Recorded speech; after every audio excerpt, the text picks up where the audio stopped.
Olá, graça e paz, eu sou o Luiz Oliveira e você está no canal Auxílio EBD. Estamos comentando a revista Lições Bíblicas Adultos da CPAD. O título da revista para este segundo trimestre de 2020 é A Igreja Eleita, Redimida pelo Sangue de Cristo e selada com o Espírito Santo da Promessa. O comentarista desta série de lições é o pastor Douglas Batista. Neste vídeo estaremos comentando a lição de número 8, que tem por título Edificados sobre o fundamento dos apóstolos e dos profetas. Antes de entrarmos no texto da lição, gostaria só de fazer um adendo a respeito daquela nossa proposta da lição passada, a lição de número 7, no que diz respeito aos irmãos sugerirem revistas antigas para que administremos para o próximo trimestre, terceiro trimestre de 2020. Porque como nós falamos naquele vídeo, meus irmãos, a CPAD não irá lançar revistas para o terceiro trimestre de 2020 por conta da pandemia, por conta da suspensão dos trabalhos nas igrejas. E eles alegam que muitas igrejas não conseguiram distribuir o material para os seus membros, fazendo com que esse material fique parado nas igrejas. Esse material foi pago para a CPAD enviou para as igrejas, só que como os irmãos não estão comparecendo, não estão indo às igrejas por conta do isolamento social, esse material está todo parado nas igrejas. Por conta disso, a CPAD afirmou, anunciou que não irá produzir revistas para o próximo trimestre, terceiro trimestre de 2020. E a nossa proposta, então, foi que os irmãos nos dessem sugestões sobre revistas antigas para que possamos ministrar no próximo trimestre. Eu já agradeço a Deus pela vida de cada um de vocês que já iniciaram, já começou a nos dar sugestões sobre quais temas, quais revistas nós poderemos abordar no próximo trimestre. Eu sou muito grato a Deus por suas vidas. E eu vou estender o prazo, meus irmãos, para que os irmãos possam escolher as revistas, olhar as revistas antigas com calma e poder dar a sua sugestão. Nossa proposta é que nas próximas 2 semanas, nessa da lição do número 8, e na semana que vem, da lição de número 9, os irmãos deem as suas sugestões para que na lição de número 10 e 11 nós façamos algum tipo de votação. Então, o intuito nessa questão seria os irmãos fazerem as indicações das lições, das revistas, e depois, em 1 semana, os irmãos terem a oportunidade de votar em qual revista os irmãos gostariam que abordássemos para o próximo trimestre deste ano de 2020. Então fica combinado assim, esta semana da lição 8, que é a lição 8 estaremos ministrando hoje, na semana que vem, da lição 9, também a mesma coisa, os irmãos terão mais estas 2 semanas para fazerem as suas indicações. Na semana da lição 10, nós estaremos analisando os pedidos dos irmãos, estaremos fazendo um vídeo extra, um vídeo fora desse da escola dominical, um vídeo extra que vamos tratar só de apresentar as lições para os irmãos. E na semana 11, na semana da lição 11, os irmãos votarão. Eu não sei ainda como é que nós vamos fazer esse sistema de votação, não sei se iremos comentar abaixo deste vídeo extra que eu farei, eu não sei ainda o que nós vamos fazer, até aceito sugestões dos irmãos, a respeito de como que nós podemos fazer esse sistema de votação. E então na semana 11 nós estaremos votando, e no vídeo da semana 12 eu estarei anunciando qual foi a lição que, entre aspas, venceu, teve mais votação, teve mais escolha dos irmãos, e é esta lição que nós trataremos no terceiro trimestre desse ano de 2020. Então fica aqui esta pequena introdução, esse pequeno parênteses aqui na nossa lição, para que os irmãos sintam-se à vontade em dar as suas sugestões. Enfim, nós vamos analisar todas as sugestões, nós vamos trazer essas revistas que os irmãos estarão mencionando, estarão sugerindo neste vídeo à parte, como eu disse. Nós estaremos mostrando quais seriam os temas que tem dentro dessa lição para deixar os irmãos bastante confortáveis na hora da escolha. E a revista que for escolhida pela maioria, então será esta revista que nós estaremos ministrando para o próximo trimestre. Muito obrigado, meus irmãos, por todo o seu apoio, pelas suas orações, por tudo quanto os irmãos têm feito em prol deste humilde canal. Que Deus venha abençoá-los grandemente. Muito obrigado. Seguindo agora na nossa lição de número 8, como eu já disse, edificados sobre o fundamento dos apóstolos e dos profetas.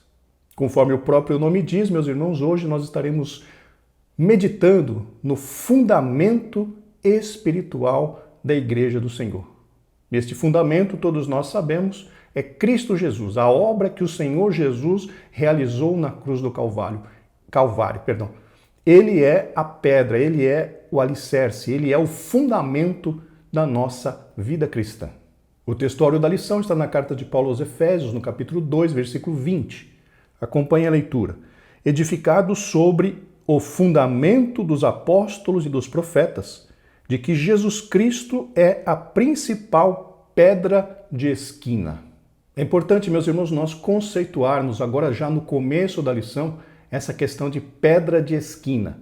Nós veremos durante a ministração da lição 3 termos para designar esta mesma pedra. Pedra de esquina, pedra basilar e pedra angular. Todos esses 3 termos se referem à mesma coisa, à mesma pedra. Esta pedra angular, basilar, pedra de esquina, é sempre a primeira pedra a ser assentada para a construção de um edifício. É a partir desta pedra que são definidas as posições de todas as outras pedras usadas na construção, trazendo alinhamento e continuidade. Ela é o fundamento da construção. A função desta pedra de esquina se assemelha ao que nós chamamos hoje de alicerce. Lembrando, meus irmãos, que a pedra era utilizada antigamente, pois hoje a maioria das construções é feita com concreto na sua base, no seu alicerce, no seu fundamento. Então essa questão da pedra angular, da pedra basilar, é uma questão usada lá atrás, na antiguidade, na construção de edifícios e casas. Para a verdade prática, nós temos Jesus Cristo é a pedra basilar da igreja que está edificada por meio dos ensinamentos dos apóstolos e do testemunho dos profetas. Guarde bem essa questão, edificada por meio dos ensinamentos dos apóstolos e do testemunho dos profetas. Para a leitura bíblica em classe, temos 2 textos. O primeiro é o texto da carta de Paulo aos Efésios, do capítulo 2, versículos 20 ao 22, e depois Evangelho segundo São Mateus, no capítulo 7, versículos 24 ao 27. Acompanhe a leitura, por favor. Efésios 2.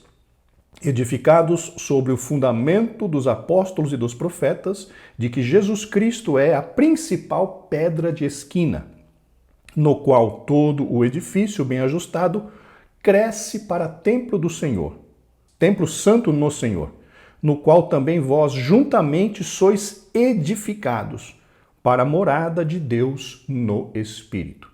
E agora o texto de Mateus 7, 24 ao 27. Todo aquele, pois, que escuta estas minhas palavras e as pratica, assemelhá-lo-ei ao homem prudente que edificou a sua casa sobre a rocha. E desceu a chuva, e correram rios, e assopraram ventos, e combateram aquela casa, e não caiu, porque estava edificada sobre a rocha.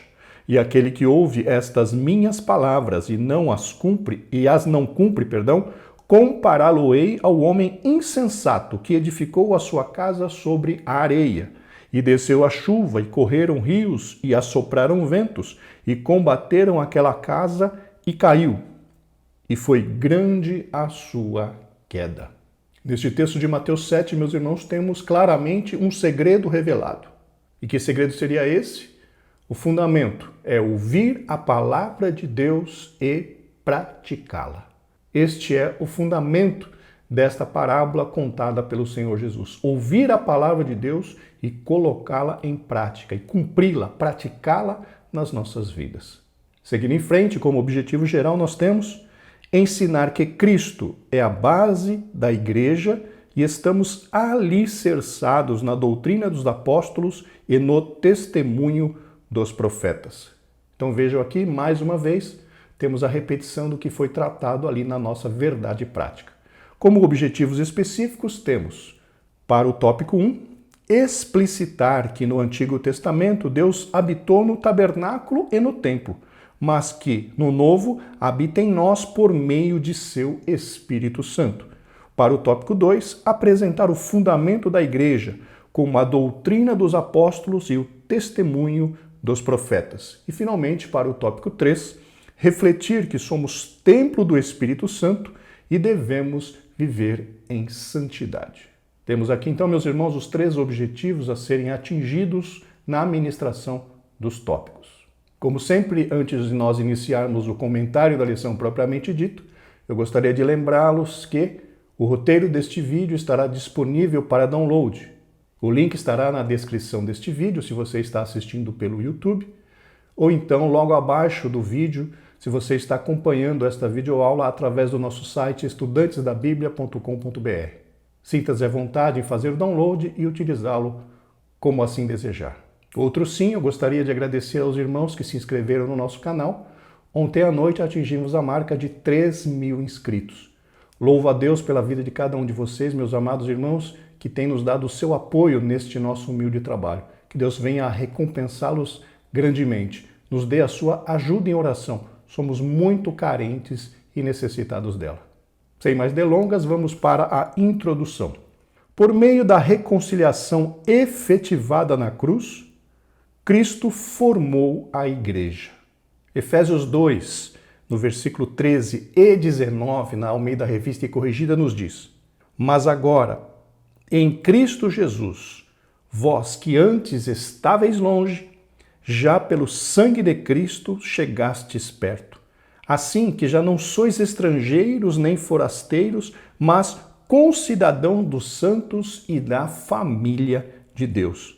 Vejam então, meus amados, que, segundo Paulo, nós éramos antes inimigos de Deus, estávamos afastados de Deus, mas que através da obra de Cristo Jesus na cruz do Calvário fomos reconciliados com este Deus maravilhoso. E agora nós fazemos parte da família de Deus. E esta família se manifesta através da Igreja de Cristo na terra. Temos motivos sobejos para glorificar ao nome do Senhor por conta desta grande bênção. Seguindo em frente, o apóstolo Paulo compara como um edifício em construção. Paulo usa 2 ilustrações para mostrar ou para nos ensinar a respeito de como a igreja, entre aspas, funciona. A primeira como um edifício, que ele menciona na leitura bíblica em classe, nos versículos do 20 ao 22, que vamos mencionar novamente.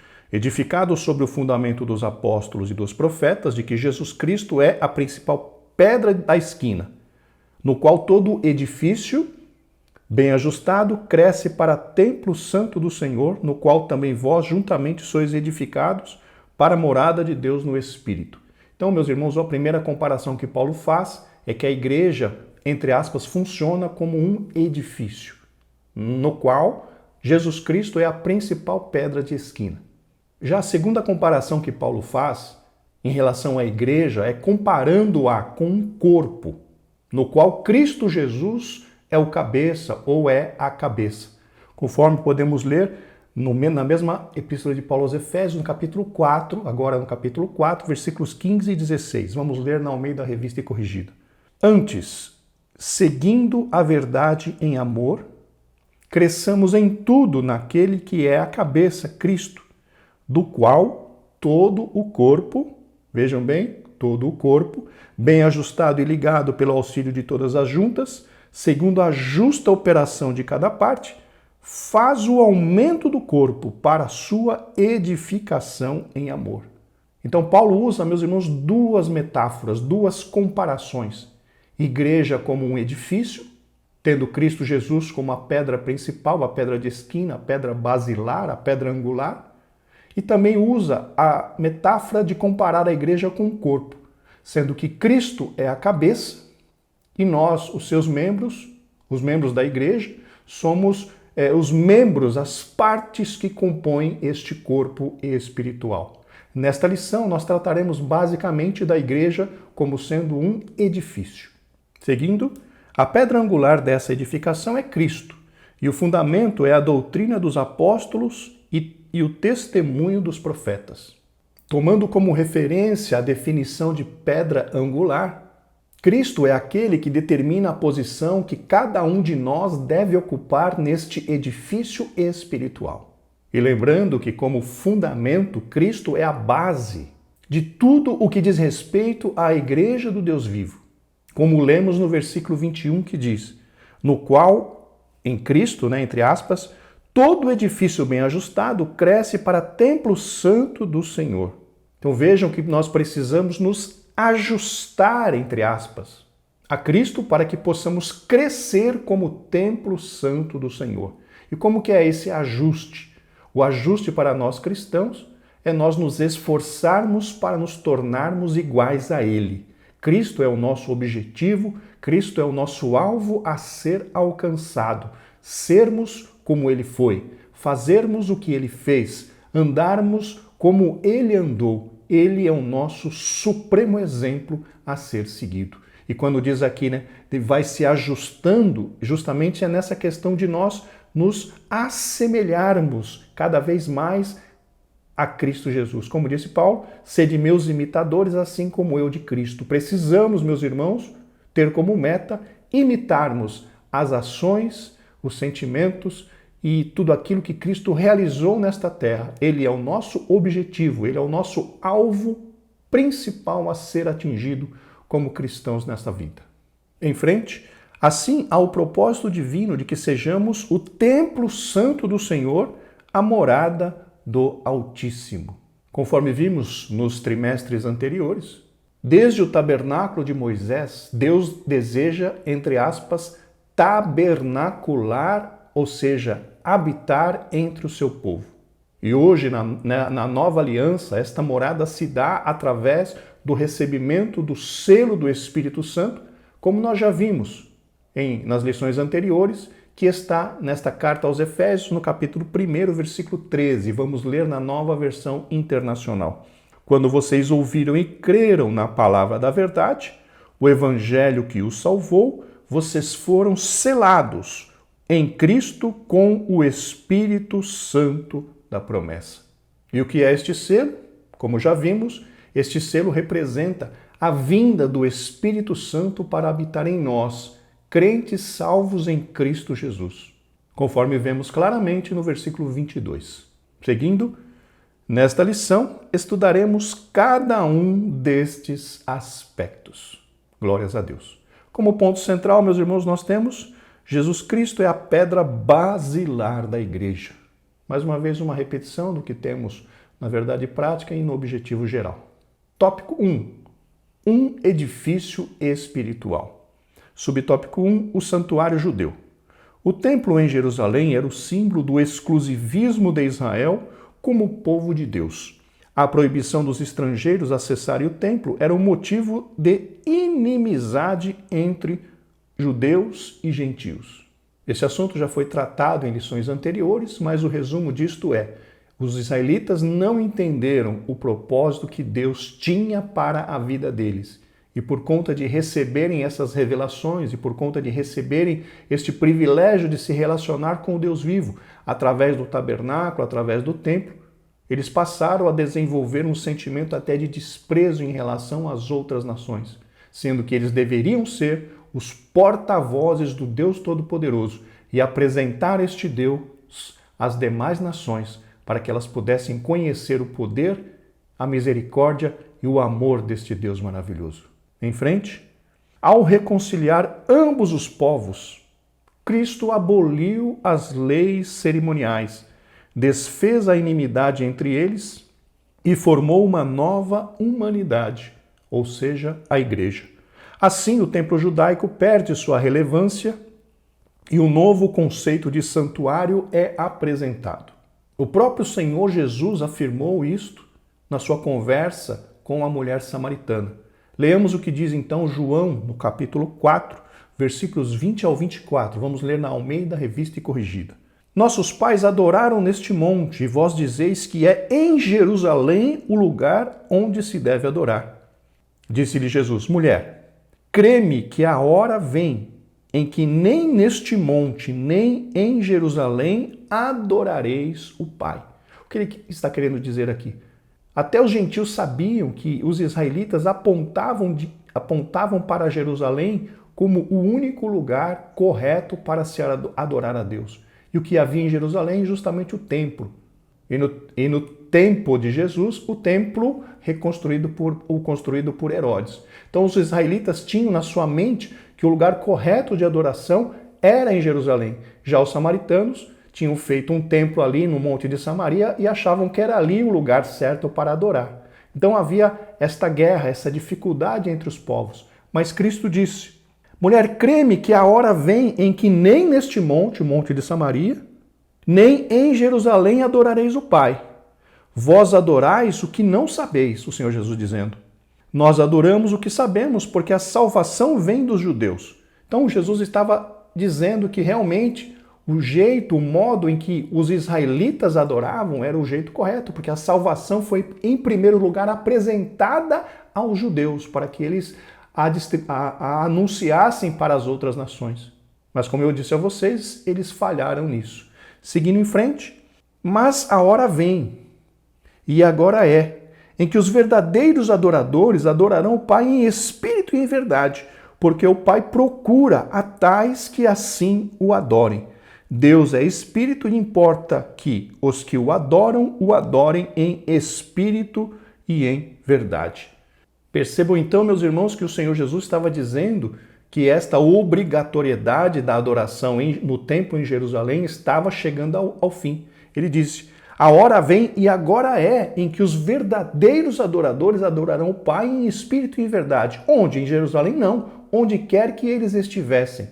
Ou seja, a importância de se estar em Jerusalém para adorar a Deus estava chegando ao fim. Por quê? Porque o templo, o local sagrado, o local santo da adoração, seria justamente cada um de nós, os crentes salvos na pessoa do Senhor Jesus Cristo. Então, o próprio Senhor Jesus estava dizendo que as leis cerimoniais de Israel estavam chegando ao fim no que diz respeito à maneira correta de se adorar a Deus. Apesar de que, conforme nós já sabemos, todas as leis cerimoniais apontavam para Cristo Jesus. Todos os sacrifícios feitos ali no tabernáculo e depois, posteriormente, no Templo de Salomão, todos estes sacrifícios apontavam para a obra de Cristo Jesus.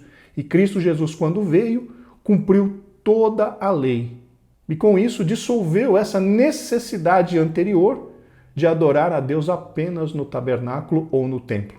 Hoje nós somos edificados para sermos templos santos do Senhor. Louvado seja o nome dele para sempre. Em frente, meus amados irmãos, subtópico 2, o santuário cristão.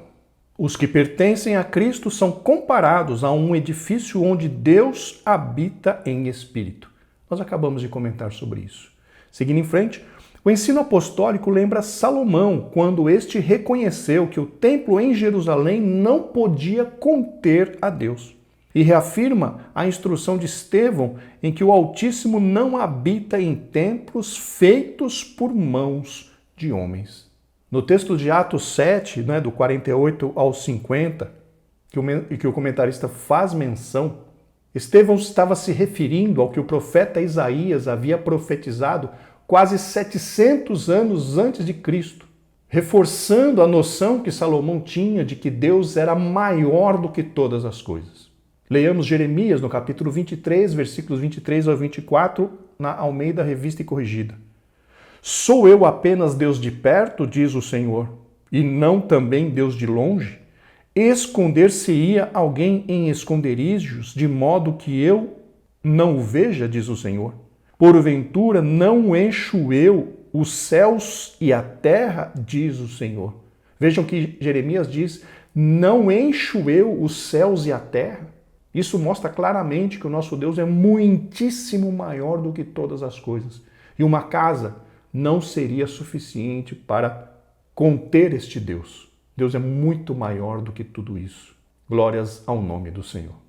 Seguindo em frente, meus amados irmãos, deste modo os crentes, judeus ou gentios, tornaram-se um templo onde o Espírito de Deus habita, em que eles são pedras vivas em um edifício espiritual. Este texto de 1 Pedro 2:5, vamos lê-lo na NVI, diz assim: E vocês também são pedras vivas, com as quais um templo espiritual é edificado.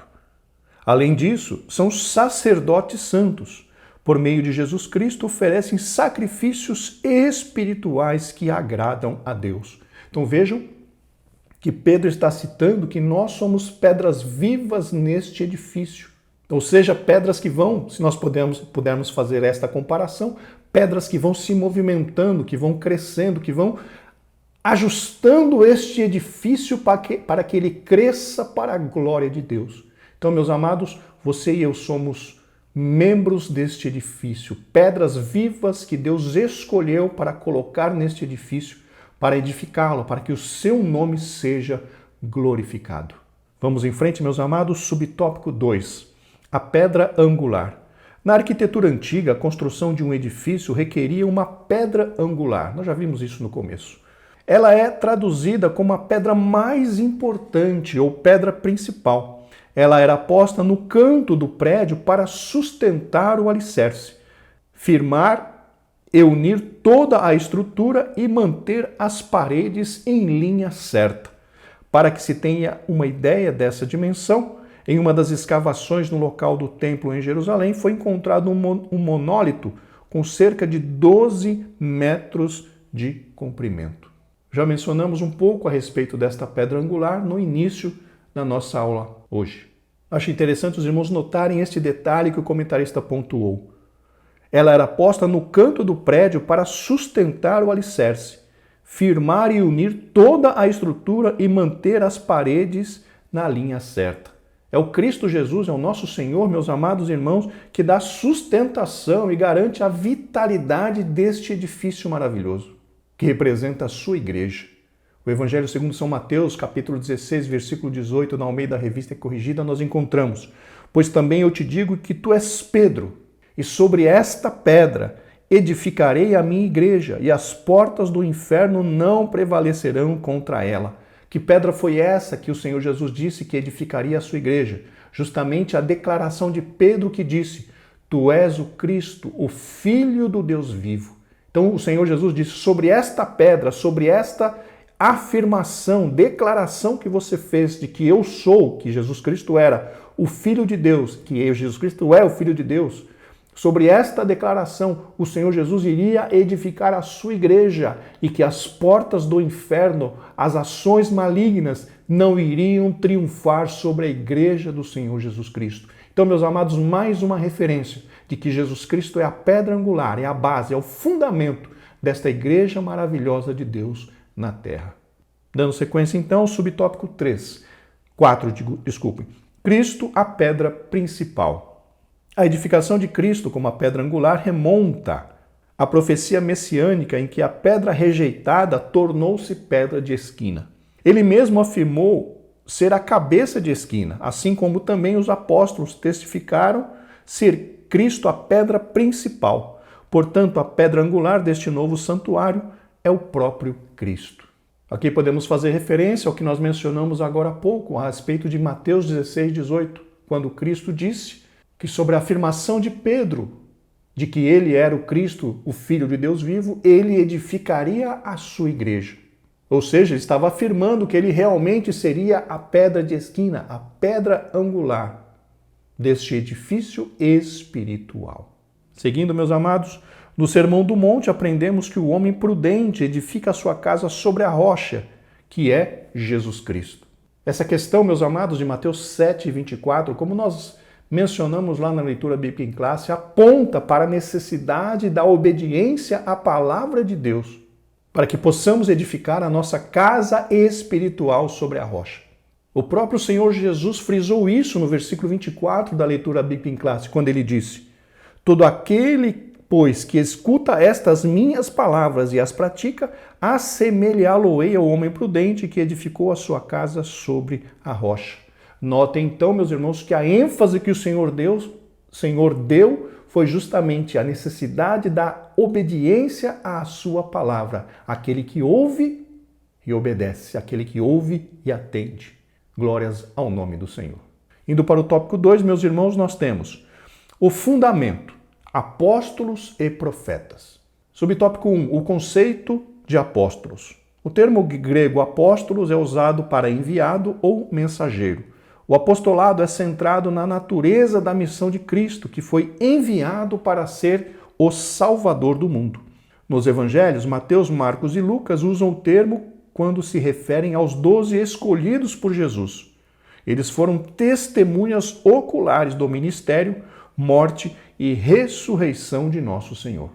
Segundo afirmou o pastor Ezequias Soares, meus irmãos, não devemos confundir o colégio apostólico com o dom ministerial de apóstolo. Ainda segundo o pastor Ezequias, os apóstolos que andaram com Cristo formaram um grupo distinto na igreja primitiva, o que chamamos de colégio apostólico. E por haverem recebido revelações especiais de Deus, foram responsáveis pelos alicerces doutrinários da igreja. O link para esta lição está no rodapé das notas, do roteiro deste vídeo.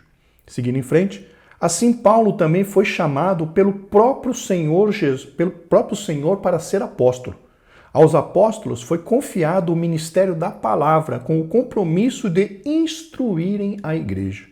Neste aspecto, os apóstolos são aqueles que foram comissionados por Cristo para a igreja primitiva e a mensagem de Cristo, o fundamento. Numa outra lição bíblica, meus irmãos, que está também ali no nosso site Estudantes da Bíblia, o pastor Elinaldo Renovato de Lima nos diz o seguinte a respeito deste tema. O apóstolo Paulo não pertencia ao colégio dos 12. Ele não mandou com Jesus em seu ministério terreno, nem testemunhou a ressurreição do Senhor, requisitos indispensáveis para o grupo dos 12.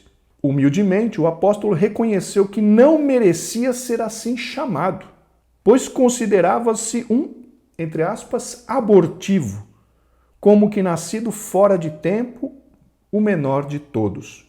Entretanto, o Senhor se revelou a ele ressurreto e ensinou-lhe todas as coisas.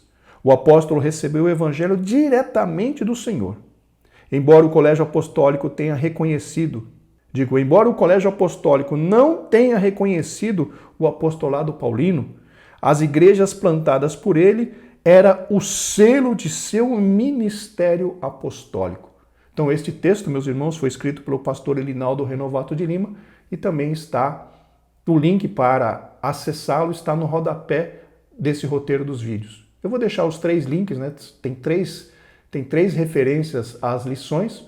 Eu vou deixar os 3 links na descrição deste vídeo para os irmãos acessarem as lições. Seguindo em frente, então, meus irmãos, subtópico 2, a doutrina dos apóstolos.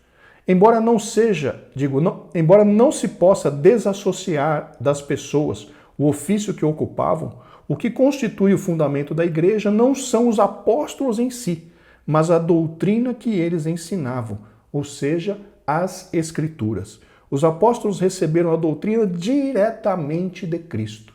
Leamos primeiro aos Coríntios 2:2 na Almeida Revista e Corrigida. Porque nada me propus a saber entre vós, senão a Jesus Cristo e este crucificado. A mensagem dos apóstolos, meus amados irmãos, principalmente de Paulo, era a pessoa e a obra de Cristo para nos trazer a salvação. Vejam que ele mencionou aqui na primeira aos Coríntios que a mensagem dele era Cristo e este crucificado, ou seja, a obra da redenção em Cristo Jesus. Leiamos ainda o que diz em 1 Coríntios 1:23, na Almeida Revista e Corrigida. Mas nós pregamos a Cristo crucificado, que é escândalo para os judeus e loucura para os gregos. Então o sacrifício de Cristo estava no centro da mensagem que Paulo pregava. Outro ponto a ser mencionado é que Paulo recebeu a revelação da pregação do Evangelho diretamente de Cristo Jesus. Vamos ler o que ele disse em Gálatas, no capítulo 1, versículos 11 e 12, na Nova Versão Internacional. Irmãos, quero que saibam que o Evangelho por mim anunciado não é de origem humana. Não o recebi de pessoa alguma, nem me foi ele ensinado. Ao contrário, eu o recebi de Jesus Cristo por revelação. Então vejam onde Paulo se apoiava para pregar o Evangelho. Na revelação recebida diretamente de Jesus Cristo, nosso Salvador. Ele pregava a Cristo Cristo crucificado, que significava o sacrifício de Cristo, o pagamento que Cristo fez através de oferecer-se a si mesmo em nosso lugar. Este sacrifício pagou as nossas dívidas e nos reconciliou com Deus, como nós estamos estudando nesse trimestre. Então este era o centro da mensagem de Paulo, Jesus Cristo e este crucificado. Seguindo em frente, meus amados, assim como não se pode mexer na pedra angular depois de colocado o alicerce, igualmente o fundamento da igreja não pode ser violado. Acerca disso, o Senhor Jesus asseverou: as minhas palavras não hão de passar. Conforme nós estamos vendo nesta lição, meus irmãos, a pedra angular, a pedra de esquina, é o próprio Jesus Cristo, o nosso Senhor. Leamos o que diz 1 aos Coríntios, no capítulo 3, versículo 11, na Almeida Revista e Corrigida.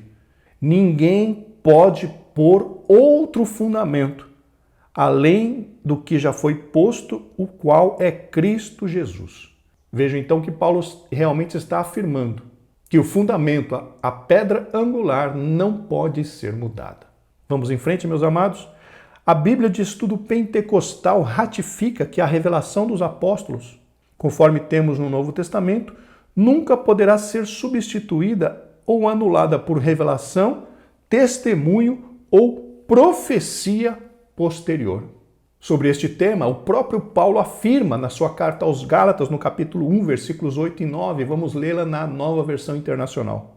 Mas, ainda que nós, ou um anjo dos céus, pregue um evangelho diferente daquele que pregamos a vocês, que seja amaldiçoado.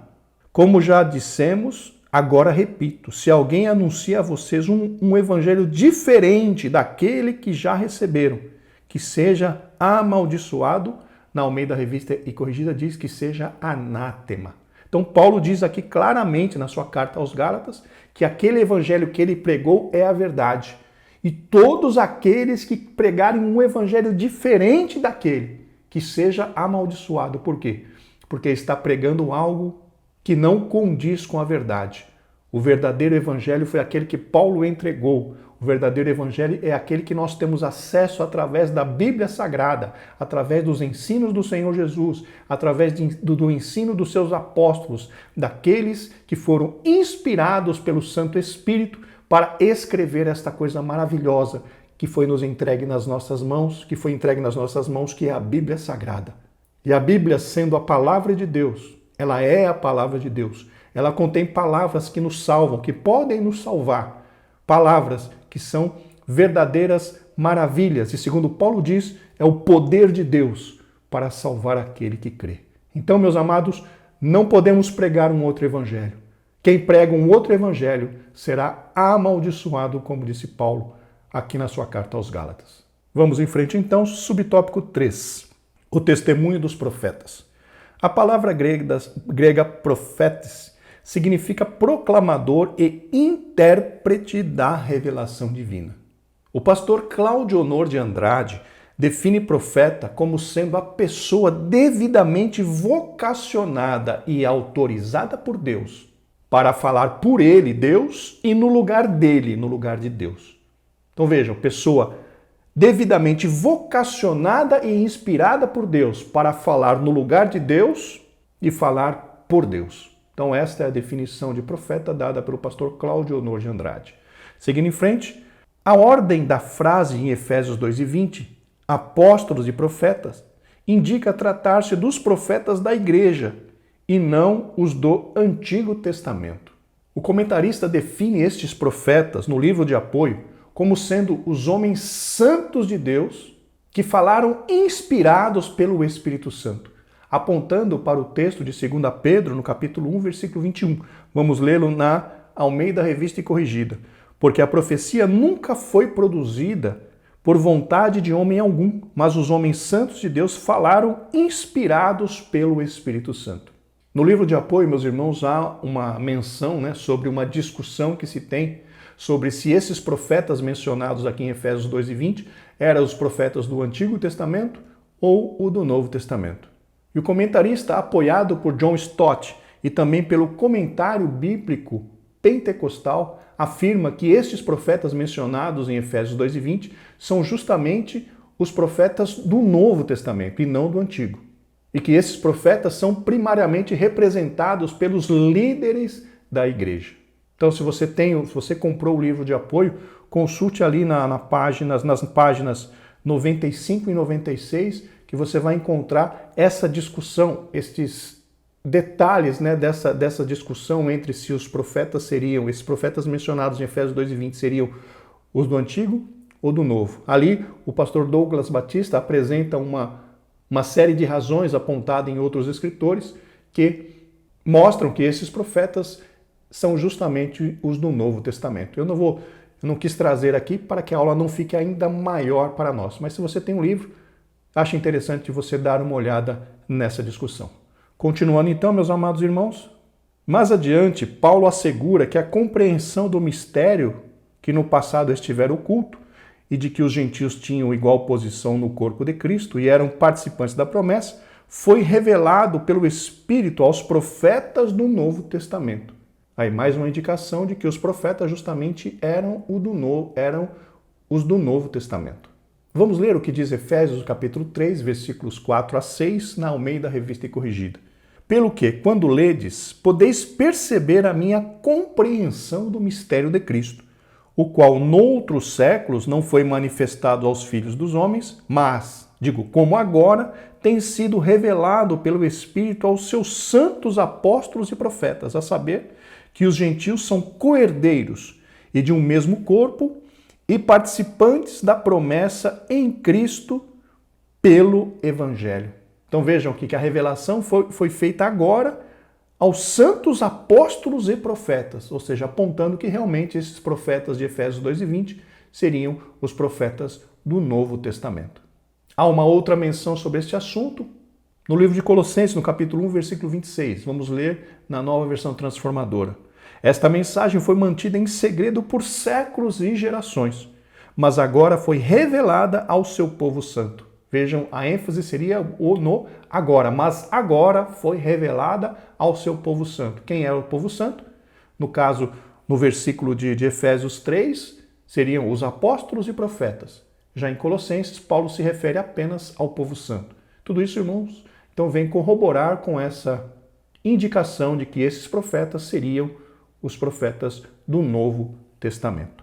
Seguindo em frente, assim os profetas neotestamentários que falaram inspirados pelo Espírito Santo perfazem o alicerce da igreja de Cristo, ou seja, o perfazem aí seriam, ministram para que seja firmado, o alicerce que é Cristo Jesus, através das revelações, através da palavra de Deus. Então, eles atuam junto com os apóstolos, atuaram junto com os apóstolos na formação deste alicerce, que é Cristo Jesus em nós, esperança da glória. Seguindo em frente, meus amados, chegamos ao tópico 3, edificados para a morada de Deus. O edifício bem ajustado, no subtópico 1. A expressão todo edifício bem ajustado cresce indica um processo contínuo de desenvolvimento dos crentes.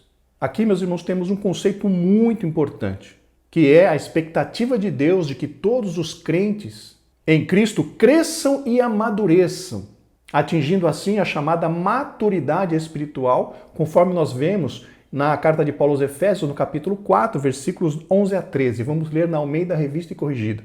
E ele mesmo deu uns para apóstolos e outros para profetas e outros para evangelistas e outros para pastores e doutores, querendo que o aperfeiçoamento dos santos na obra do ministério, para a obra do ministério, para a edificação do corpo de Cristo.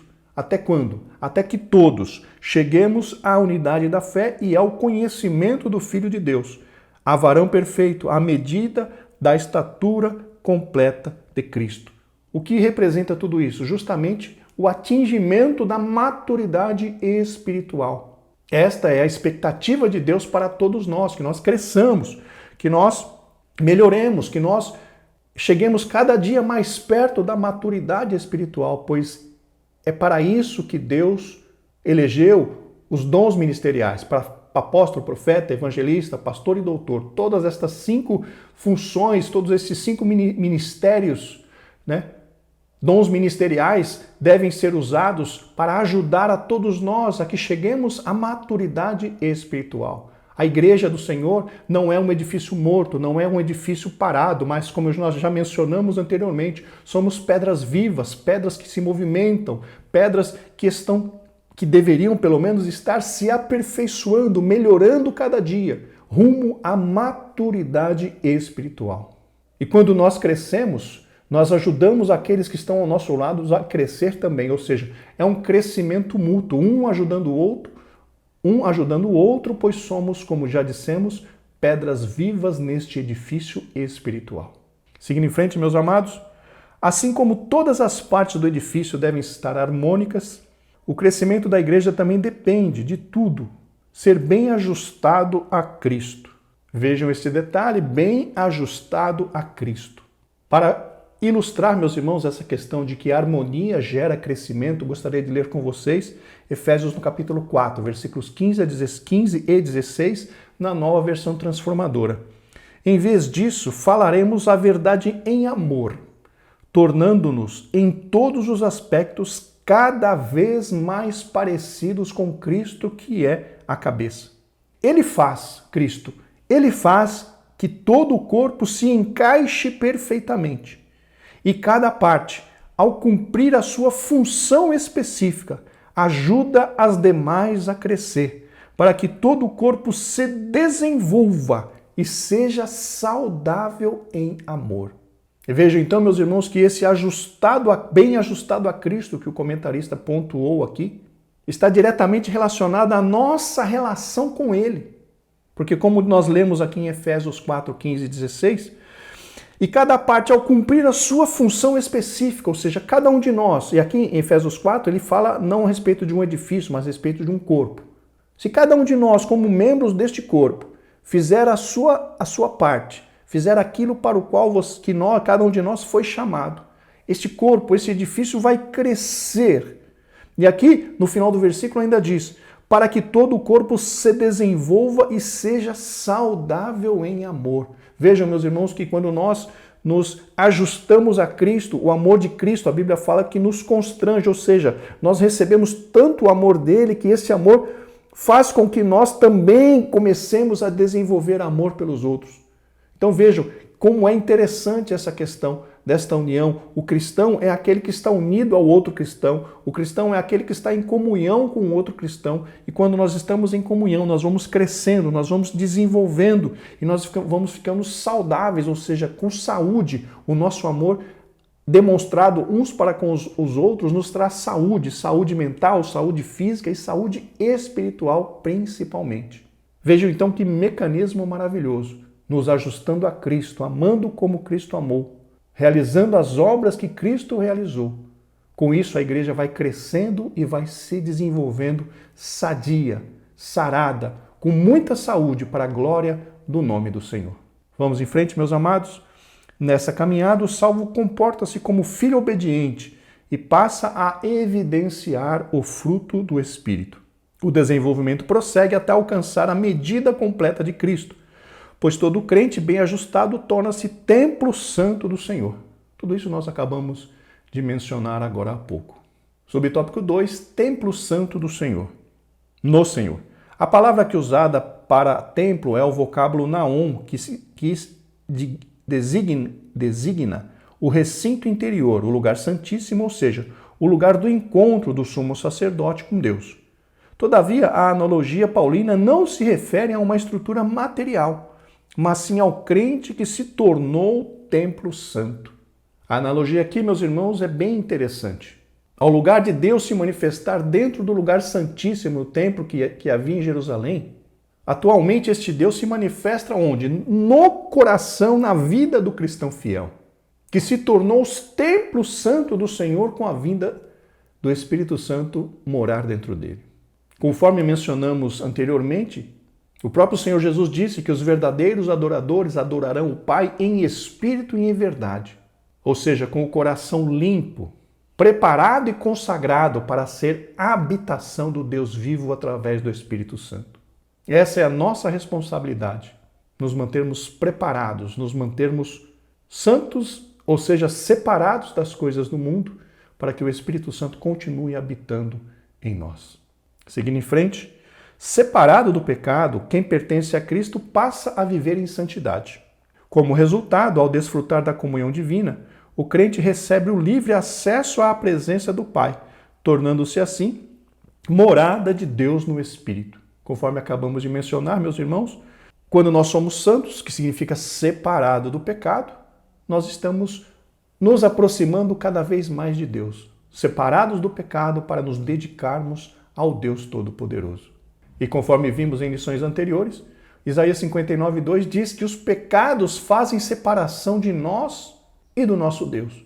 Então, quando nos mantemos em santificação, nos separando do pecado do mundo, a barreira que pode nos separar diante de Deus não existe. Por quê? Porque nós estamos lutando para nos santificarmos. Nós estamos lutando para que o pecado não nos afaste de Deus. Eu costumo dizer que o pecado deve ser na nossa vida como um acidente. Se eu não me engano, o apóstolo João diz que, filhinhos, não pequeis. Mas se alguém pecar, ou seja, se por acaso este acidente acontecer, temos um advogado diante do Pai, Jesus Cristo, homem. Então, meus amados, Cristo é o nosso advogado diante de Deus, caso nós pequemos. Mas nós sabemos que somos pecadores, pecamos todos os dias. Mas esses pecados devem acontecer nas nossas vidas, se acontecerem, apenas como um acidente, não como um pecado premeditado. E quando estamos nessa luta da santificação, o Espírito nos ajuda com os seus gemidos inexprimíveis. O Senhor Jesus, como advogado, nos ajuda diante de Deus, nosso Pai. Enfim, tudo corrobora, tudo colabora, tudo nos ajuda quando estamos empenhados nessa questão de nos santificarmos para sermos servos melhores do Senhor nosso Deus.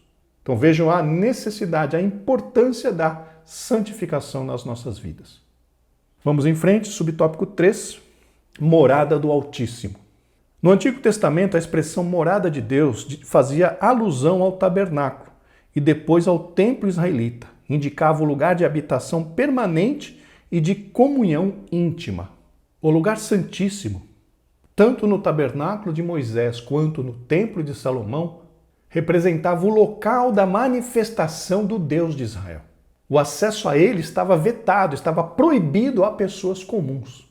Apenas o sumo sacerdote podia entrar lá uma vez por ano, e segundo a Bíblia, não sem sangue, para oferecer sacrifícios ao Deus Todo-Poderoso. Leiamos o que diz Hebreus 9, do 6 ao 8, na Almeida Revista e Corrigida. Ora, estando estas coisas assim preparadas, a todo tempo entravam os sacerdotes no primeiro tabernáculo, cumprindo os serviços, mas no segundo, só o sumo sacerdote, uma vez no ano, não sem sangue, que oferecia por si mesmo e pelas culpas do povo, dando nisso a entender o Espírito Santo que ainda o caminho do santuário não estava descoberto, enquanto se conservava em pé o primeiro tabernáculo. Vejam então, meus irmãos, que o texto mostra claramente que antigamente o acesso a Deus era exclusivo dos sacerdotes, que intermediavam essa relação entre Deus e o povo de Israel. Seguindo em frente, como já vimos, o crente tornou-se templo santo do Senhor. Isso indica que Deus habita em nós por meio de seu Espírito e que tal afirmação ratifica o ensino apostólico de que Deus não habita em templos feitos por mãos de homens. Então, meus irmãos, gostaríamos de enfatizar apenas a diferença. Como nós citamos agora há pouco, Deus se manifestava dentro do Santo dos Santos, tanto no tabernáculo quanto no Templo de Salomão. Só que a partir de agora, Deus se manifesta dentro de nós. Este Santo dos Santos foi transferido, este lugar da manifestação de Deus foi transferido do Templo de Jerusalém para dentro de nós, para dentro de cada um de nós, crentes salvos em Cristo Jesus, nosso Senhor. Então hoje nós temos acesso a este Pai. Hoje nós temos acesso a Deus através do sacrifício de Cristo Jesus, nosso Senhor. E além deste texto de Efésios, nós podemos citar, por exemplo, o texto de João 14:23, vamos ler na Almeida Revista e Corrigida. Jesus respondeu e disse-lhe: se alguém me ama, guardará a minha palavra, e meu Pai o amará, e viremos para ele e faremos nele morada. O que significa isso, meus irmãos? Isso são palavras do Senhor Jesus Cristo. Se alguém ama a Deus, guarda a palavra, tanto o Pai quanto o Filho viriam na vida desta pessoa e fariam morada. Não é isso que acontece conosco hoje? Hoje nós somos moradas de Deus através da presença do Espírito Santo em nossas vidas. Essa palavra vem se cumprir. Hoje realmente somos templos santos para a habitação do Senhor nosso Deus. Glórias ao nome do Senhor. Em frente, ele reside individualmente dentro de cada cristão, bem como no corpo inteiro de crentes, a igreja formada por judeus e gentios. Então aqui é a finalização, afirmando realmente que Cristo, através do Espírito Santo, habita na sua igreja, tanto individualmente quanto no edifício espiritual como fundamento e no corpo como o cabeça ou a cabeça. Glórias ao nome do Senhor. Estamos chegando, meus irmãos, ao fim dessa lição. Vamos agora para a conclusão. A comparação da igreja como edifício em construção indica que estamos em processo de aperfeiçoamento, até que todos cheguemos à unidade da fé. A pedra angular, que é o próprio Cristo, não pode ser substituída. A doutrina dos apóstolos e o testemunho dos profetas não podem ser revogados. Glórias a Deus. Meus amados, então, para esta lição, eu creio que o ensinamento foi bastante proveitoso, pois trabalhamos na base, no fundamento da nossa vida espiritual, que é Cristo Jesus, a pedra angular, a pedra basilar, a pedra de esquina, a base, o fundamento da nossa vida espiritual como servos do Deus Todo-Poderoso. E que fique claro também a necessidade de nós, como pedras vivas, crescermos rumo à maturidade espiritual. Meus amados irmãos, muito obrigado pelo teu apoio, muito obrigado por ter nos acompanhado até aqui. Carecemos das vossas orações, carecemos de que realmente os irmãos nos apresentem a Deus para que esse trabalho venha a continuar para a glória do nome do Senhor e como um serviço para a Igreja de Deus. Semana que vem, então, se Deus quiser, estaremos de volta. E os irmãos continuem nos dando as suas sugestões sobre quais lições poderemos ou qual lição poderemos abordar no terceiro trimestre deste ano, pois faremos uma votação e os próprios irmãos escolherão qual revista será ministrada no terceiro trimestre. Meus amados irmãos, que Deus continue abençoando a cada um de vocês. Graça e paz.